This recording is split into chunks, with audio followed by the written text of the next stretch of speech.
Hello student, welcome back in social science class. In this class, I am going to start a new topic. The topic is the northern plain. Okay? Actually, Bharat में जो northern plain है, इस topic में हम उसके बारे में पढ़ने जा रहे हैं. तो first we will know about the location and extent of northern plain. Okay, first we will know about the location and extent of the northern plain. हम इसमें ये जानेंगे कि इस प्लेन का लोकेशन क्या है और इसका एक्सटेंट कितना है. आ रहा समझ में? आइए देखते हैं. This plain lies to the south of the Shivaliks. Okay, in the previous class you have read the topic mountain ranges. And in that topic you saw that the southern part of the Himalaya, the most southern range of the Himalaya is Shivalik. Okay, and from the Shivalik, now see there is given this plain is lies to the south of the Shivalik. मतलब जहां पे south Shivalik श्रेणी का south part खत्म होता है वहां से इस प्लेन का एक्सटेंट स्टार्ट हो जाता है. ठीक है, this plain make their boundary with the southern part of the Shivalik. Okay, next is the southern edge of this plain is bounded by peninsula plateaus. Means अब यहां से देखिए, यहां पे शिवालिक रेंज है. ठीक है, शिवालिक रेंज के साउथ से प्लेन स्टार्ट होता है. ठीक है, लेकिन यहां पे सेकेंड टॉपिक में देखिए the southern edge of this plain bounded by the peninsula plateaus. ठीक है, अब यहां से प्लेट्यूज स्टार्ट हो जाता है, यहां से साउदर्न प्लेट्यूज स्टार्ट हो जाता है. तो कहने का मतलब कि जो इस प्लेन का साउदर्न पार्ट है वो अपना बॉर्डर किससे बनाता है? साउदर्न प्लेट्यूज से. आ रहा समझ में? The northern plain of India make their boundary with the southern plateaus. Are you understand? Means our plain is bounded by the plateaus from south and from the mountain range of the north. Okay, in the northern part this plain is bounded by the Himalaya, and in the southern part this plain is bounded by the great plateaus. Okay, now see next, the eastern side of this plain make boundary with the Purvanchal hill. In the previous class you have also seen that as the Himalayan mountain make their arc into the eastern part of the India and turn towards the south. और जब ये south की तरफ move करता है तो यहाँ पे क्या है? पूर्वांचल हिल है. क्या है? पूर्वांचल हिल्स है. अब इसका जो ईस्टर्न पार्ट है, जो इस प्लेन का ईस्टर्न पार्ट है, वो किससे बाउंड हो रहा है? ईस्टर्न पार्ट में पूर्वांचल हिल से. Okay, this plain is bounded by the Purvanchal hill into the eastern part of India. Okay, and this plain is also formed due to the upliftment of Himalaya. Okay, due to the upliftment of Himalaya. Actually this plane is formed due to the upliftment of the Himalaya. कहने का मतलब कि इस plane का निर्माण कैसे हुआ, तो पहले इसके बारे में हम लोग जान लेते हैं, फिर नेक्स्ट टॉपिक हम लोग जानेंगे. देखिए हुआ क्या कि जब प्लेट मूवमेंट स्टार्ट हुआ because of the conventional current, जब प्लेट मूवमेंट स्टार्ट हुआ, when the plate started to move into the different direction because of the convectional current which is occurred into the mantle. Okay, after that what happened, जब ये plate दोनों एक दूसरे, यानी कि ये है यूरेशियन प्लेट और ये है Indo Australian plate, when these two plates came into the same direction and after that they collide with each other, ये दोनों क्या हो गए? कोलाइड हो गए. तो यहां पे बीच में क्या था? टेथीस सी था. मैंने पिछले क्लास में बताया था, यहां पे टेथीस सी था. ठीक है, तो टेथीस सी में जो सिल्ट थे, जो स्लम्स थे, वो क्या हुए? वो धीरे धीरे रेज्ड अप होने लगे. अब जैसे मान लीजिए कि ये प्लेट है, ठीक है, और ये प्लेट ये है, जब ये दोनों आमने सामने आए तो आमने सामने आने की वजह से क्या हुआ, जो बीच में कचरा था उस प्रेशर की वजह से ये कचरे क्या हो गए, इस तरीके से उठने लगे। ठीक है, इस तरीके से उठने लगे और बाद में ये क्या हुआ, ये हल्का प्लेट है, हल्का प्लेट चला गया ऊपर और ये जो भारी प्लेट है ocean plate that has subsided under the Eurasian plate, means Indo Australian plate subsided under the Eurasian plate. ठीक है, तो अब क्या हुआ, जो सेडिमेंट्स थे, जो रॉक्स थे, जो कि डिपॉजिट थे ओशन में, जो सेडिमेंट्स थे, जो स्लम्स थे, जो डिपॉजिट थे टेरिस सी में, वो क्या हो गए, उठने लगे और उठ करके एक बहुत ही ऊंचा माउंटेन बना लिए, है ना। और इस माउंटेन को क्या कहते हैं, फोल्ड माउंटेन।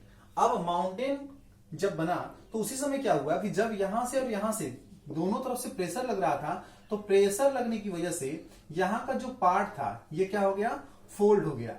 यहां का जो पार्ट था वो क्या हो गया, इस तरीके से ऐसे मुड़ गया। ठीक है, ऐसे मुड़ गया, ये जो पार्ट था ये ऐसे मुड़ गया।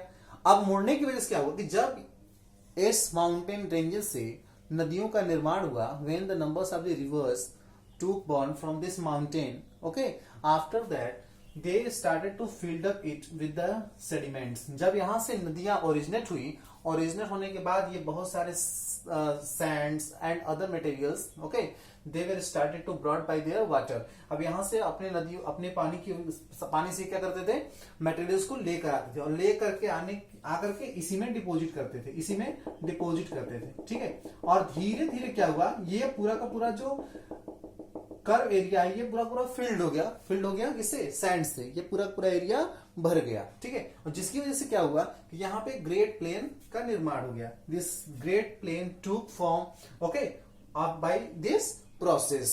Are you understand? Okay,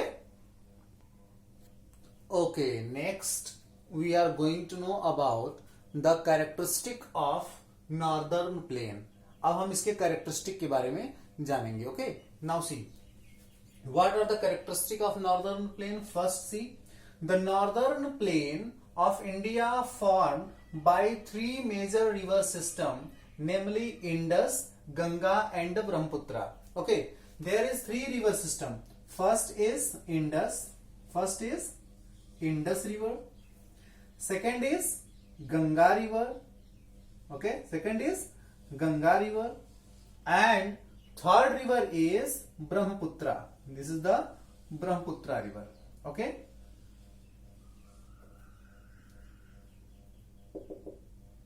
this is the Brahmaputra river. Okay, with the help of these three rivers, this is the Indus, this is the Ganga, and this is the Brahmaputra.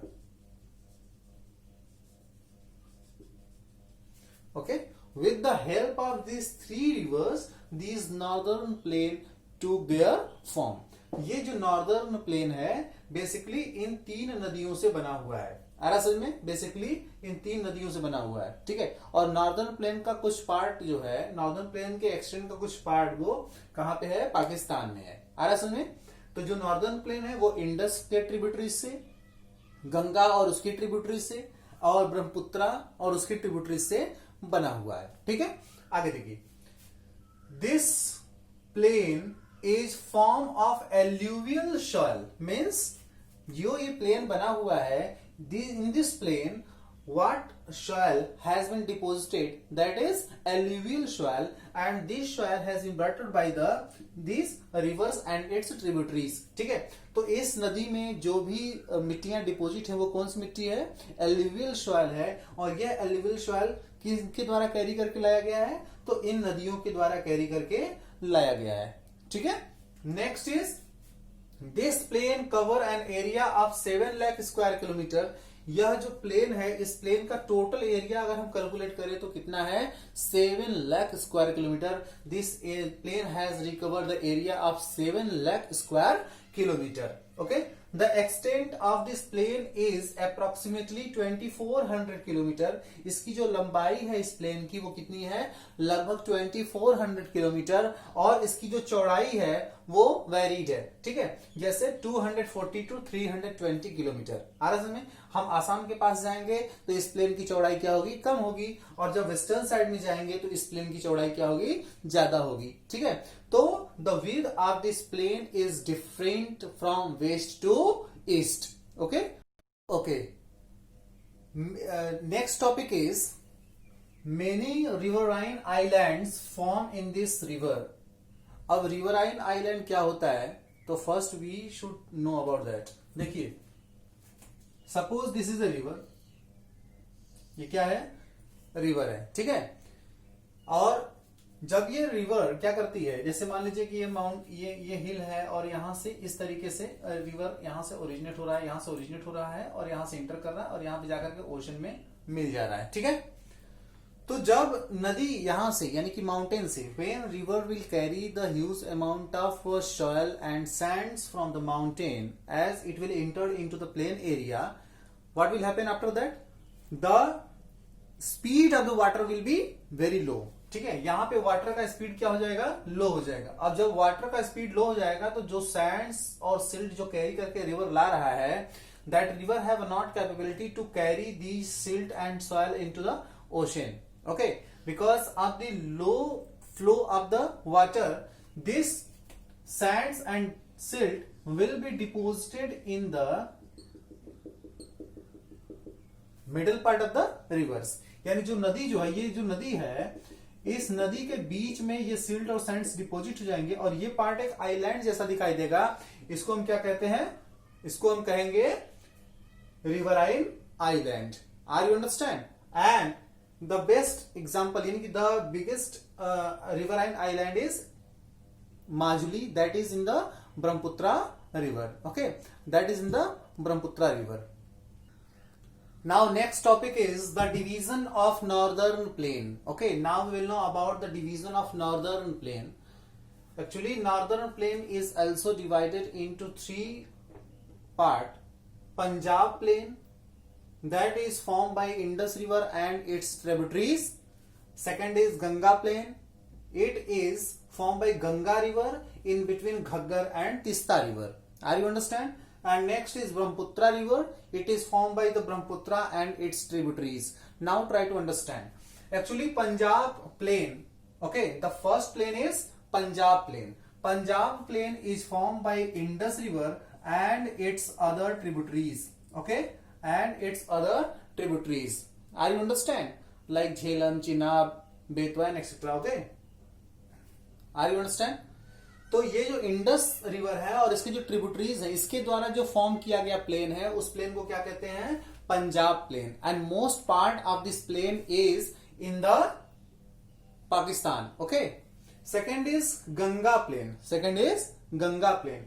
Actually Ganga plain is form by Ganga river and its tributaries in between Ghaggar and Tista। Now you have to see where is Ghaggar। Now see, Ghaggar river is situated here। Ghaggar river, if you will see the map, it will be situated in this place, okay। Are you understand? ये Luni river और near the Sutlej river, ये जो Sutlej river है, Sutlej river के पास में आप नीचे देखेंगे तो जो पंजाब एरिया का पार्ट है उसी के पास में एक घग्गर रिवर है।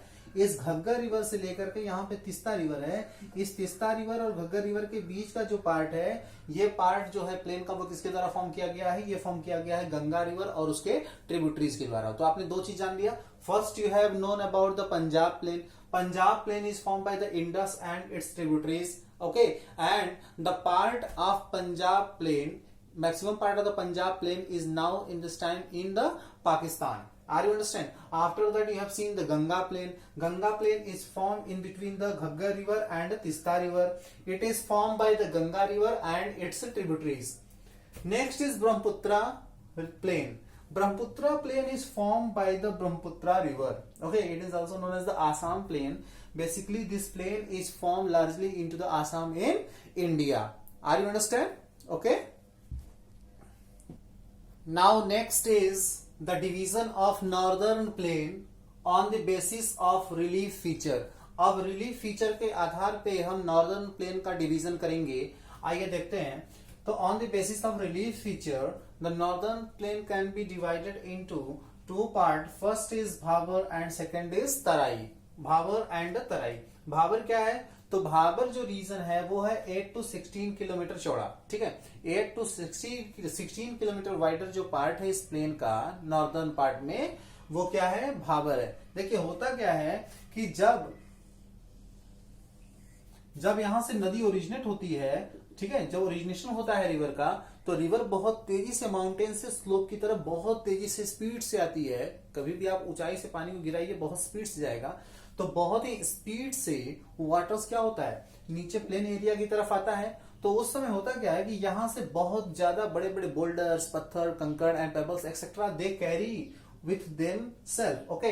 और उसको कैरी करके ये लाते हैं, बड़े बड़े पेबल्स, बड़े बड़े पत्थर के टुकड़े ये कैरी करके लाते हैं। और जैसे ही ये मैदानी क्षेत्रों के बॉर्डर पे, यानी कि शिवालिक बॉर्डर पे, जैसे कि शिवालिक रेंज है, इस शिवालिक रेंज के बॉर्डर पे जैसे ही नदी यहाँ पहुंचती है तो स्लोप क्या होता है, कम हो जाता है, जिसकी वजह से बड़े बड़े बोल्डर्स और पत्थर यहाँ पे क्या होते हैं, डिपोजिट हो जाते हैं। आ रहा समझ में, बड़े बड़े पत्थर एंड बोल्डर्स डिपोजिट हो जाते हैं। इनको क्या कहते हैं, भाबर कहते हैं। क्या कहते हैं, Bhabar. Actually this is not a fertile, because you know that there is the pebbles and most part of the soil is concerned with the stone, okay, so that it is not most fertile. But if you will go there, you can find out some trees, some long trees and etc.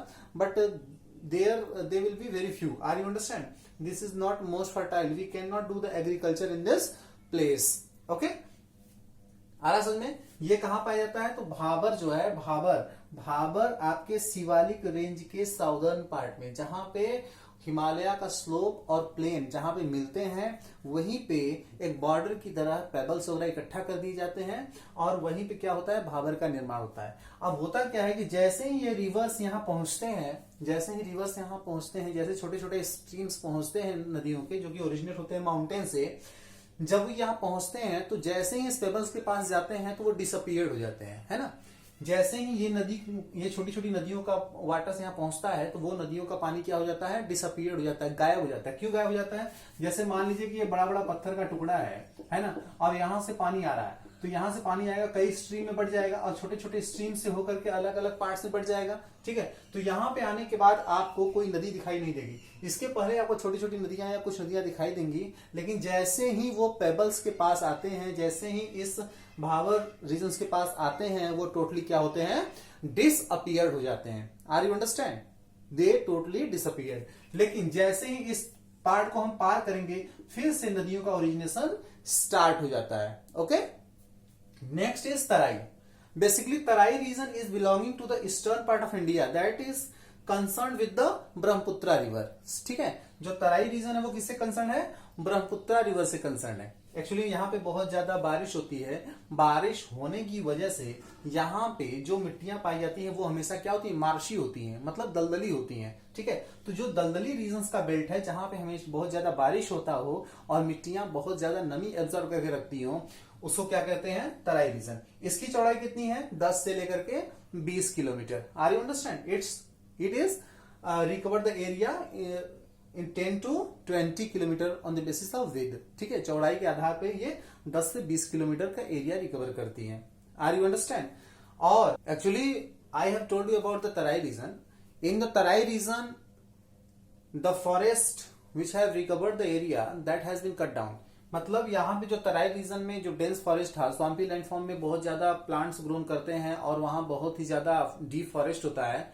तो अब क्या हुआ है कि तराई reason में forest को काट करके यहाँ पर क्या कर दिया गया है, एग्रीकल्चर करना लोग शुरू कर दिए हैं। Are you understand, and slowly the forest has been started to reduce in that place, okay. Are you understand, okay. Next is bangar, okay. अब हम जानेंगे बांगर और खादर, उसके साथ साथ कंकड़। Are you understand, in 3 soil के बारे में और जानेंगे। तो बांगर क्या है कि Bangar is known as old alluvial soil, है ना। पहले क्या हुआ, जैसे मान लीजिए ये गंगा प्लेन है ना, ये गंगा प्लेन है, तो गंगा रिवर जो है उसने क्या किया, जो गंगा रिवर है, जो उसने प्लेन का फॉर्मेशन किया। Suppose this is the river, okay.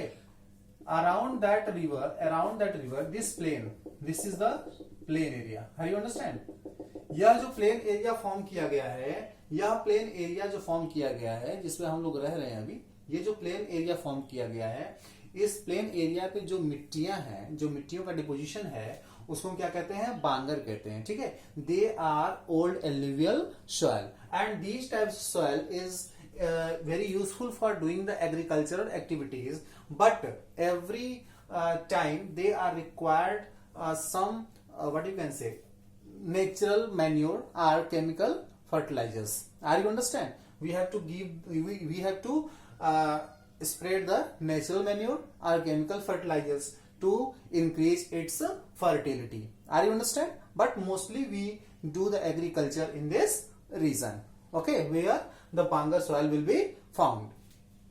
Next is Khadar.